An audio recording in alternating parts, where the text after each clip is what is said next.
ముందుగా గురువుగారైన చాగంటి కోటేశ్వరరావు గారికి నా హృదయపూర్వక నమస్కారాలు.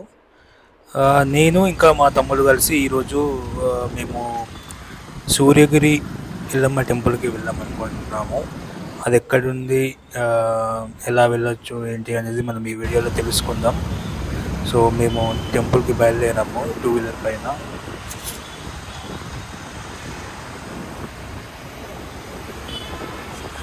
ఈ అమ్మవారి టెంపుల్ మనకి హైదరాబాద్లో తుక్కుగూడ పక్కన రావిరాల అనే విలేజ్ దగ్గర ఉందన్నమాట. మనం తుక్కుగూడ వెళ్ళే రూట్లో ఇక్కడ సర్దార్ నగర్ అనే విలేజ్కి లెఫ్ట్ వస్తుంది. అలా లెఫ్ట్ తిరిగినట్లయితే మనకి ఈ టెంపుల్ వెళ్ళొచ్చు. టెంపుల్కి వెళ్ళే దారిలో నేచర్ చాలా బాగుంటుంది.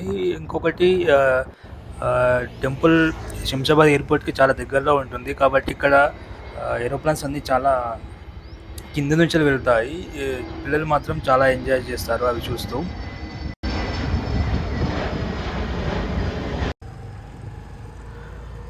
మనం ఇప్పుడే సూర్యగిరి అమ్మవారి కమాందార్తో లోపలికి వచ్చాము. వెళ్తూ వెళ్తూ అసలు అమ్మవారు ఇక్కడికి ఎలా వచ్చారో తెలుసుకుందాం. ఈ సూర్యగిరిని ఇంతకుముందుకు సూరంగుట్టగా అని పిలిచేవారు. చాలా రోజుల కిందట ఇక్కడ అమ్మవారు ఒక పుట్ట రూపంలో వెలిసిందంట.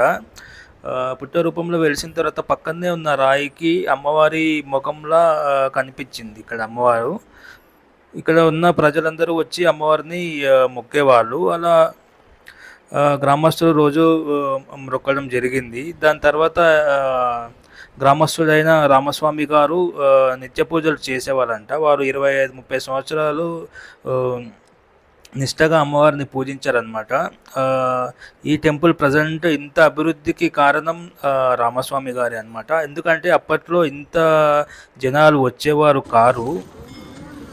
అప్పట్లో టెంపుల్కి అసలు ఒక దేవాలయం కానీ అసలు ఏం లేదనమాట. ఒక పుట్ట, దాని పక్కన ఒక రాయి రూపంలో అమ్మవారు ఉండేవారు. సో అంత చిన్నగా ఉండేది అన్నమాట టెంపుల్.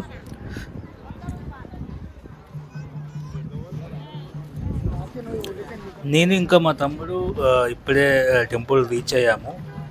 చూస్తున్నారు కదా ఎంత రద్దీగా ఉందో టెంపుల్. ఎందుకంటే ఈరోజు మంగళవారం మేము వచ్చింది. ఈ అమ్మవారికి ఇక్కడ మంగళవారం చాలా ఫేమస్ అనమాట. అదేంటనేది మనం ముందు తెలుసుకుందాం. సో ఇక్కడ మనకి అమ్మవారు పూజకు సంబంధించిన అన్ని సౌకర్యాలు మనకి ఇక్కడ దొరుకుతాయి అన్నమాట. కొబ్బరికాయలు కావచ్చు, పూలదండలు కావచ్చు, నిమ్మకాయలు కావచ్చు, అభిషేకం చేయడానికి పాలు కావచ్చు, ఇలాంటివన్నీ మనకి ఇక్కడ దొరుకుతాయి. సో మీరు చూస్తున్నది ప్రజెంట్ టెంపుల్ ఇలా ఉంది. రైట్ సైడ్లో మనకి కాళ్ళు చేతులు కడుక్కోవడానికి ఫెసిలిటీస్ కూడా ఉన్నాయి.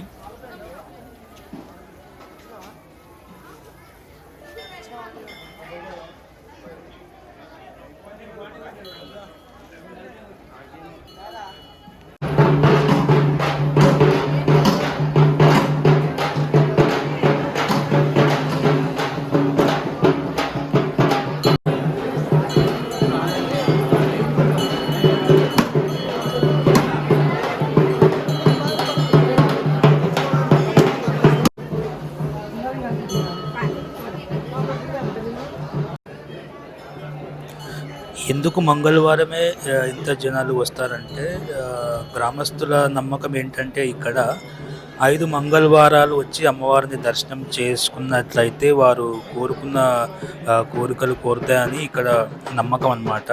దాంతో అందరికీ ఇలా విషయం తెలిసి ఒకరి నుంచి ఒకరికి మాకు మంచి జరుగుతుందని ఇలా తెలిసి అందరు రావడం జరిగిందనమాట. సో అలా ఎక్కువ ఈ టెంపుల్ మంగళవారం రోజు చాలా బిజీగా ఉంటుంది. మిగిలిన రోజుల్లో మనం ఇంత జనాల్ని చూడలేము. సో మీరు ఎప్పుడైనా ఫస్ట్ టైం రావాలి అనుకుంటే మంగళవారం కాకుండా నార్మల్ డేలో కూడా రావచ్చు. నా కోరికలు ఇలా కోరుకోవాలి అనుకున్నా అది మీ పర్సనల్ అనమాట. చాలామంది అయితే ఇక్కడ 5 మంగళవారాలు వచ్చి అమ్మవారిని దర్శనం చేసుకొని 5వ వారం కానీ 6వ వారం కానీ అమ్మవారికి మళ్ళీ వాళ్ళు ఏదన్నా అనుకున్నది జరిగినట్లయితే అమ్మవారికి వడి బియ్యం ఇవ్వడం కానీ వాళ్ళ సంతృప్తి ఏదైనా సరే ఇట్లా చేస్తుంటారనమాట. సో మనం ఇప్పుడే టెంపుల్ లోపలికి వెళ్ళాము. టెంపుల్ లోపల ఎలా ఉందో చూద్దాము. సో టెంపుల్ లోపల ఇలా ఉంటుంది. మూల విరాట్ అమ్మవారిని వీడియో రాదు కనుక నేను ఉత్సవమూర్తిని చూపిస్తున్నాను. అమ్మవారి ఉత్సవమూర్తి ఇలా ఉంటుందన్నమాట. అమ్మవారు వచ్చేసి ఇక్కడ కంప్లీట్‌గా సాత్విక స్వరూపురాలనమాట. ఏ జంతు బలులు గానీ ఇక్కడ జరగవు. అమ్మవారికి ఇష్టమైన ఇది ఇక్కడ పాయసం అనమాట.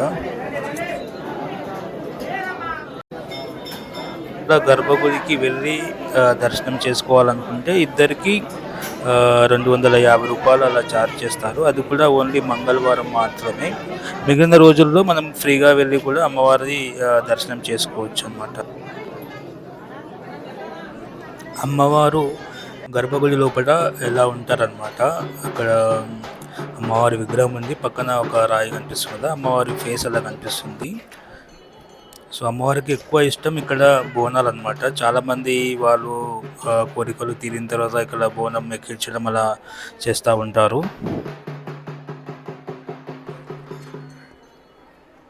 టెంపుల్ ముందే ఒక పెద్ద చెట్టు కింద పుట్ట ఉంటుంది. చాలామంది భక్తులు అక్కడికి వచ్చి దీపాలు వెలిగించడం, అక్కడ ఉన్న నాగరాజ స్వామికి అభిషేకం చేయడం చేస్తూ ఉంటారు.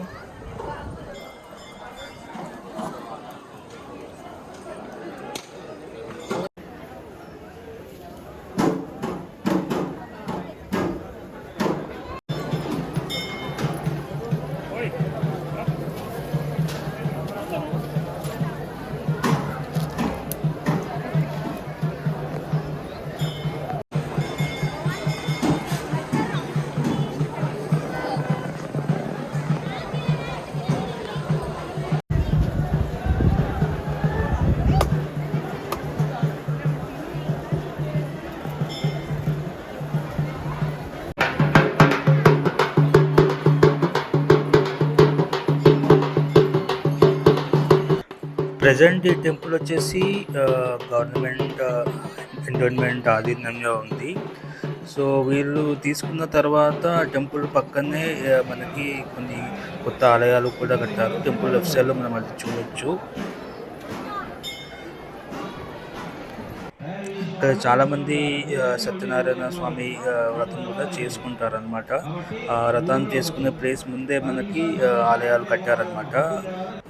నరసింహస్వామి, లక్ష్మీ నరసింహస్వామి, ఇంకా శ్రీ రామలింగేశ్వర స్వామి పక్కనే మనకి పంచముఖి హనుమాన్ ఆలయాలు కూడా కట్టారనమాట. మనం వస్తే ఇవన్నీ కూడా దర్శనం చేసుకోవచ్చు. నేను తెలుసుకున్న విషయాలు మీతో షేర్ చేసుకోవడానికి ప్రయత్నం చేశాను ఈ ఆలయం గురించి. మీకు ఈ వీడియో నచ్చినట్లయితే సబ్స్క్రైబ్ చేయండి, సపోర్ట్ చేయండి. ధన్యవాదాలు. ఇంకా నెక్స్ట్ మంచి వీడియోతో కలుసుకుందాం. సెలవు.